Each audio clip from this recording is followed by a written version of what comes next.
Have you ever stared at your investment account balance and wondered if you're making any real progress toward building wealth? Maybe you've got a few $1,000s saved up, or perhaps you've been grinding away for years and finally hit 20 or 30,000. Either way, that $1 million milestone feels impossibly far away, doesn't it? Well, what if I told you that once you reach $100,000, you're already closer to becoming a millionaire than you might think? In fact, you'd be exactly 1/3 of the way there, which sounds almost too good to be true. My name is Brad, and I spend way too much time thinking about money, compound interest, and why most people never seem to escape the paycheck-to-paycheck cycle. If you're someone who actually wants to understand how wealth building really works instead of just hoping for the best, make sure to hit that subscribe button and give this video a thumbs up if it ends up being helpful. Now, before we dive into the math that makes this whole thing work, let me paint you a picture of what most people think wealth building looks like. They imagine it's this perfectly linear process where each dollar you save gets you exactly $1 closer to your goal. Save 10,000, you're 10,000 closer. Save 50,000, you're 50,000 closer. Simple, right? Wrong. Dead wrong. Actually, this kind of thinking is exactly why so many people give up on investing before they ever see the real magic happen. They look at their measly account balance after a few years of contributions and think to themselves, at this rate, I'll be dead before I ever hit $1 million. And honestly, if money worked the way most people think it does, they'd probably be right. But here's the thing that changes everything. Money doesn't just sit there doing nothing when you invest it properly. It starts working for you, earning returns, and then those returns start earning returns. This isn't some get-rich-quick scheme or financial fairy tale. It's basic mathematics that has been creating millionaires for decades, yet somehow most people either don't understand it or don't believe it actually works. The secret lies in understanding compound interest, which Albert Einstein supposedly called the eighth wonder of the world. Now, whether Einstein actually said that or not is debatable, but the sentiment is absolutely correct. Those who understand compound interest can build serious wealth over time. Those who don't will spend their entire lives wondering why they can't seem to get ahead financially.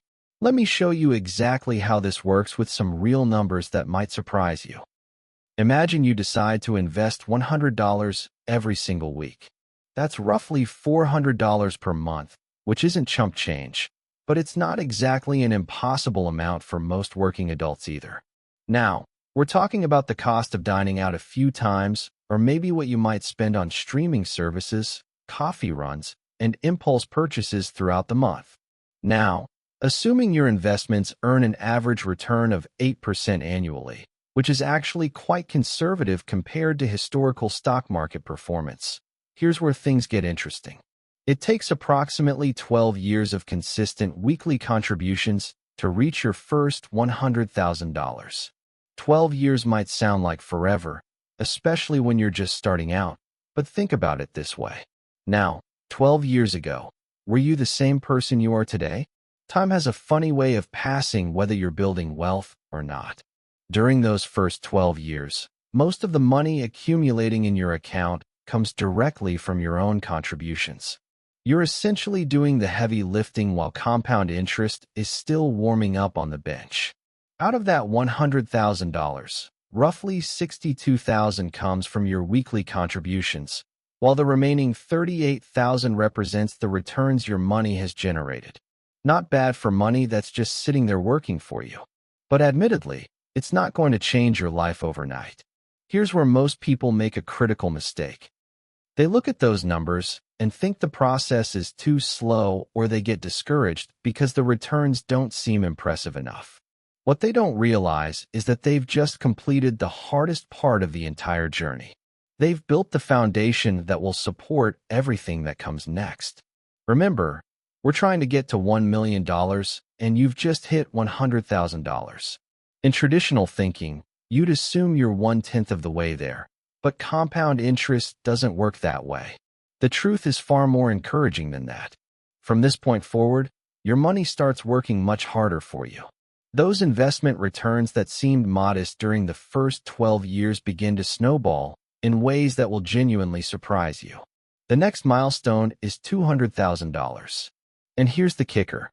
It only takes about 6 more years to get there. Let me repeat that because it's important.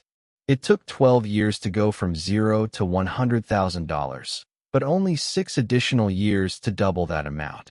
We're now 18 years into your investment journey, and you're sitting at $200,000.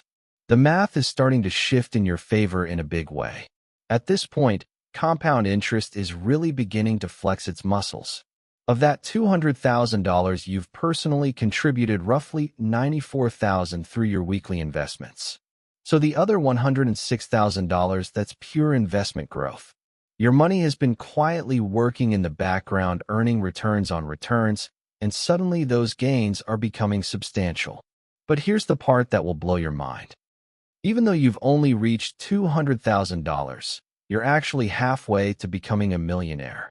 Not 1/5 of the way there. Not 1/4, but halfway. This is where that original claim about being 1/3 of the way at 100,000 starts to make sense. The reason this works is that compound interest is exponential, not linear. Each dollar of growth generates its own future growth, creating this snowball effect that accelerates over time. It's like pushing a boulder up a hill. The beginning is brutal and exhausting, but once you reach the top and that boulder starts rolling downhill, momentum takes over. Now, you might be wondering what happens during the final stretch toward that million-dollar goal.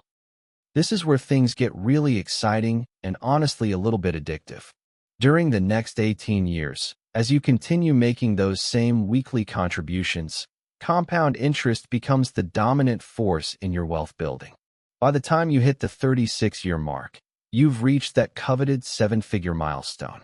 You've personally contributed approximately $187,000 over more than 3 decades, but your account balance shows over $1 million.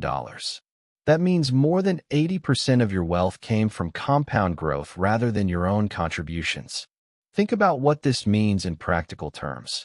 You're now earning roughly $80,000 per year just from investment returns. Remember how long it took you to accumulate your first $100,000? Now you're generating almost that much annually without lifting a finger. The beautiful part about this whole process is that it doesn't require you to live like a monk or make dramatic sacrifices to your lifestyle. We're talking about setting aside $100 per week, which for many people represents nothing more than being slightly more conscious about discretionary spending. This isn't about depriving yourself of everything enjoyable in life. It's about making small, consistent choices that compound over time into something truly remarkable. The person who understands this principle and acts on it will build substantial wealth. The person who keeps waiting for the perfect moment or the perfect amounts will likely spend their entire life wondering what could have been.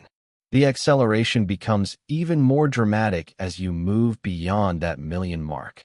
By year 45, you're looking at over $2 million, and your investments are generating more than $160,000 annually in returns alone. At this point, your money is making more money each year than most people earn at their jobs. Now, I know what some of you are thinking, and I'm Brad. This all sounds great in theory, but what about inflation? What about market crashes? Now, what about the fact that I can barely scrape together $50 at the end of the month, let alone $100? Now, these are fair questions, and honestly, they're the kinds of questions that separate people who build wealth from people who spend their entire lives making excuses. Let's address the elephant in the room first. The 8% return I've been using in these calculations is actually adjusted for inflation. So the stock market has historically returned closer to 10% annually, but we're being conservative here because nobody wants to plan their retirement based on overly optimistic projections. That's how you end up eating cat food in your golden years. As for market crashes, yes, they happen. So your account balance will go down sometimes. In fact, it will probably go down quite a bit during certain periods. But here's something interesting that most people don't realize. Now, Market downturns actually help you if you're consistently investing over decades. When prices drop, your weekly $100 contribution buys more shares. When the market recovers, and it always has historically, those extra shares you picked up during the downturn become incredibly valuable. It's like shopping for groceries when everything goes on sale. Now, sure, it might feel scary to keep buying when prices are falling, but rational investors understand that temporary pain leads to long-term gain. The people who panic and sell during market downturns are essentially buying high and selling low, which is the exact opposite of what successful investors do. But let's get back to that claim about not being able to find $100 per week.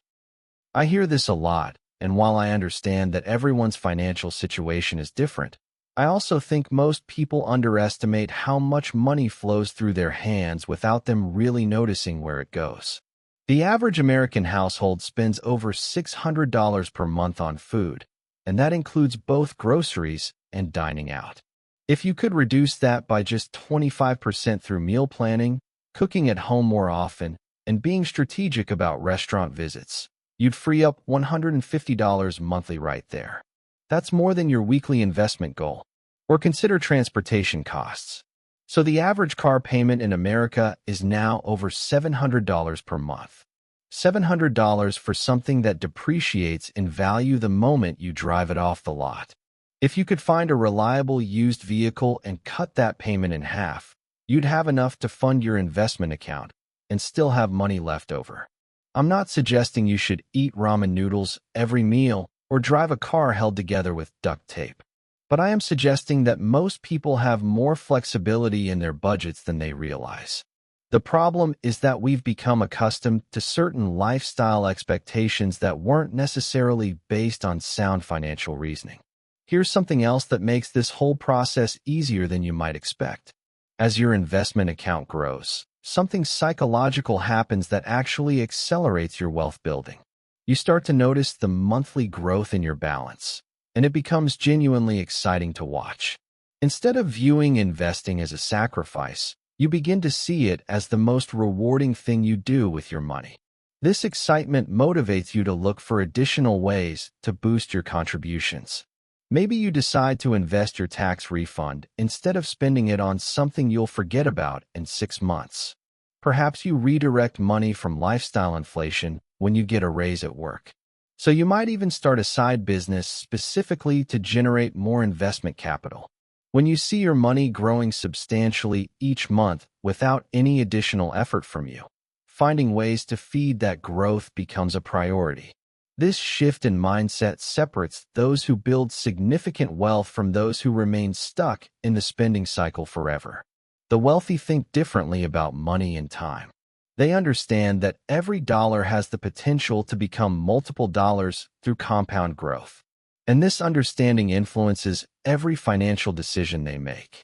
That expensive dinner isn't just costing them $100 tonight. It's potentially costing them several hundred in lost investment growth over the coming decades. Now, let's talk about why reaching that $100,000 milestone is such a psychological game changer. There's something magical that happens when you see a 6-figure balance in your investment account. Suddenly, the concept of becoming a millionaire shifts from fantasy to realistic possibility. Before you hit $100,000, investment returns might generate a few thousand in a good year. Nice, but not exactly life-changing. Now, once you cross that threshold, annual returns can easily exceed $10,000.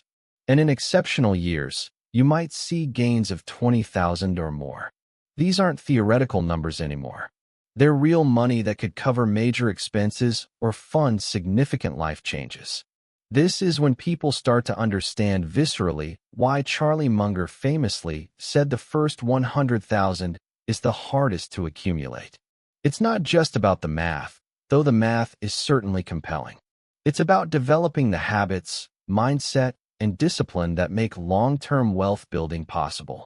The person who successfully saves and invests their first 100,000 has proven they can delay gratification, stick to a plan through market volatility, and prioritize long-term goals over immediate desires.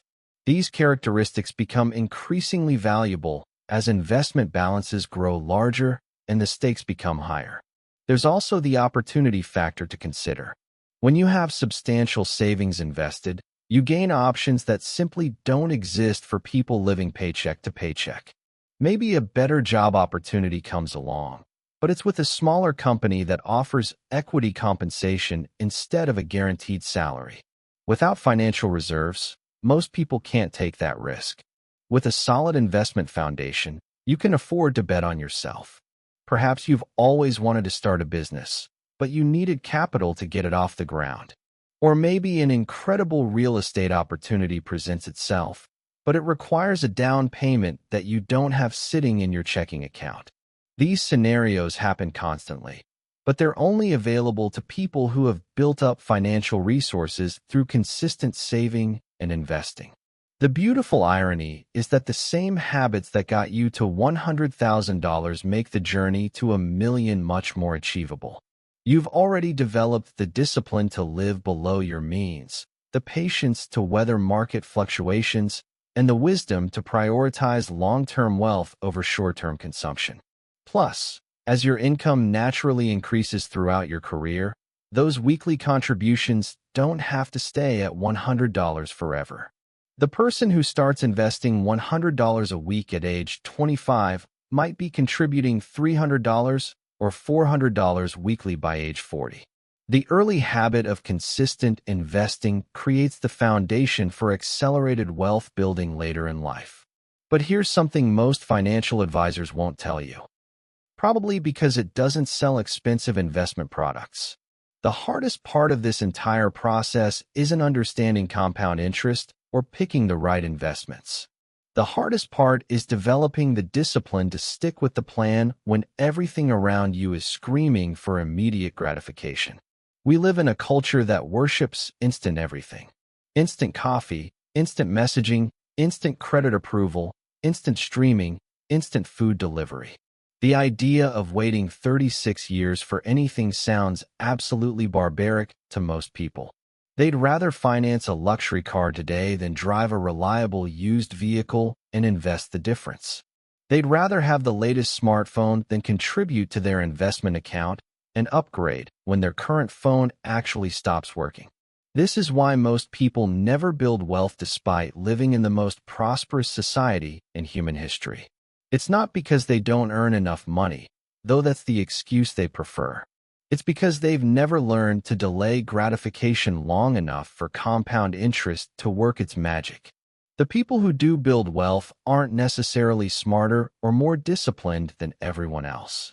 They just have a different relationship with time and money.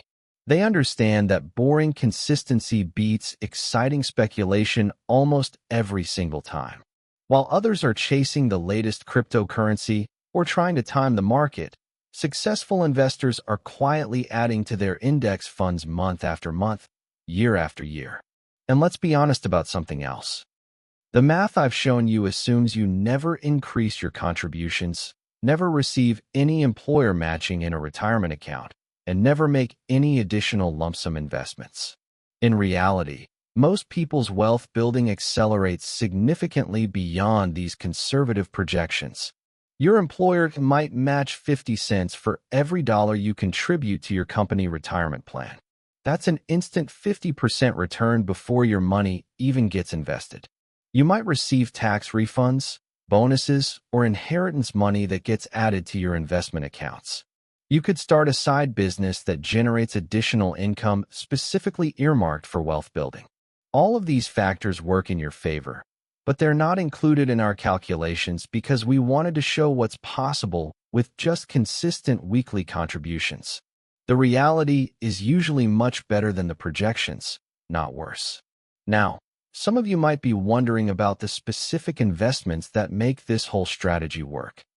After all, earning 8% annually isn't guaranteed, and choosing the wrong investments could derail your entire plan.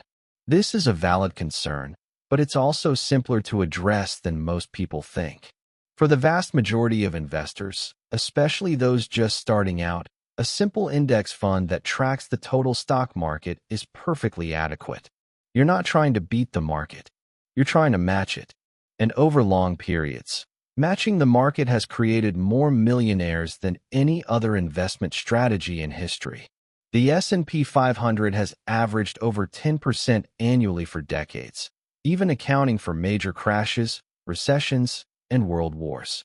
Could that change in the future? Absolutely. But betting against the continued growth of human innovation and productivity is a losing proposition that I wouldn't want to make. The key is avoiding the temptation to get fancy with your investment strategy. You don't need to pick individual stocks, chase hot sectors, or try to time market movements. In fact, doing any of these things will probably hurt your returns more than help them. The most successful investors are often the most boring ones. So, there you have it. And reaching $100,000 isn't just another milestone on your way to becoming a millionaire. It's actually proof that you're already 1/3 of the way there. The math doesn't lie, even if it seems almost too good to be true. Time and compound interest are working in your favor, but only if you give them the chance. Start investing consistently today, right now, because 36 years from now, you'll either be thanking yourself or wondering what could have been.